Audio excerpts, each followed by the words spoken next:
ইসরায়েলের ভয়াবহ ক্ষেপণাস্ত্র হামলার পর ইরানের একটি বড় অংশে বন্ধ হয়ে যায় ইন্টারনেট ব্যবস্থা। যোগাযোগ বিচ্ছিন্ন হয়ে একরকম অন্ধকারে চলে যায় ইরানের কোটি কোটি মানুষ। এই ভয়াবহ পরিস্থিতিতে হঠাৎই একটি বিশ্বব্যাপী উদ্যোগ নেন প্রযুক্তি দুনিয়ার আলোচিত চরিত্র ইলন মাস্ক।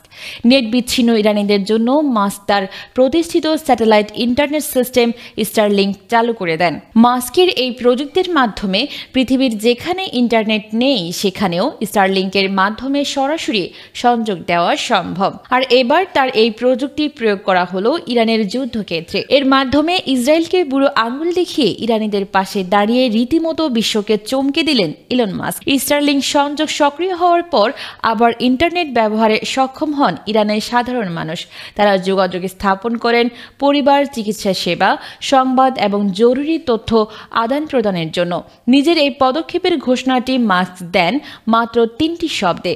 নিজের মালিকানাধীন সামাজিক যোগাযোগ মাধ্যম এক্সে তিনি লেখেন, দ্য বিমস আর অন, অর্থাৎ আলো জ্বালানো হয়েছে। ইরান ইসরায়েল যুদ্ধ পরিস্থিতি এখন উত্তপ্ত। ইসরায়েলি হামলায় প্রাণ হারাচ্ছেন বহু সাধারণ মানুষ। এর মধ্যে ইন্টারনেট বন্ধ করে দেওয়া যেন এক নিঃশব্দ নির্মমতা। সেই মুহূর্তে ইলন মাস্কের স্টারলিংক হয়ে উঠল একমাত্র আশার আলো। বিশ্লেষকরা বলছেন, ইলন মাস্কের এই সিদ্ধান্ত নিঃসন্দেহে ঝুঁকিপূর্ণ, কারণ ইরান সরকারের পক্ষ থেকে এমন বিদেশি হস্তক্ষেপকে সহজভাবে দেখা হয় না। অনেকেই বলছেন এটি এক ধরনের ডিজিটাল বিদ্রোহ। তবে মাস্কের অবস্থান পরিষ্কার, মানবতার পক্ষে, তথ্যের স্বাধীনতার পক্ষে। এর আগেও তিনি ইউক্রেনের যুদ্ধক্ষেত্রে স্টারলিংক চালু করেছিলেন। এবার সেই সাহসী পদক্ষেপ নিলেন ইরানের সাধারণ মানুষের জন্য।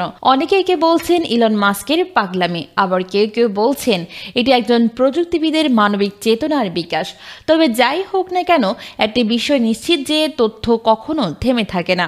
আর প্রযুক্তির এই মুক্ত প্রবাহের মাঝে দাঁড়িয়ে ইলন মাস্ক যেন ঘোষণা দিলেন, মানুষের পাশে থাকার এই যুদ্ধ কখনোই শেষ হবে না।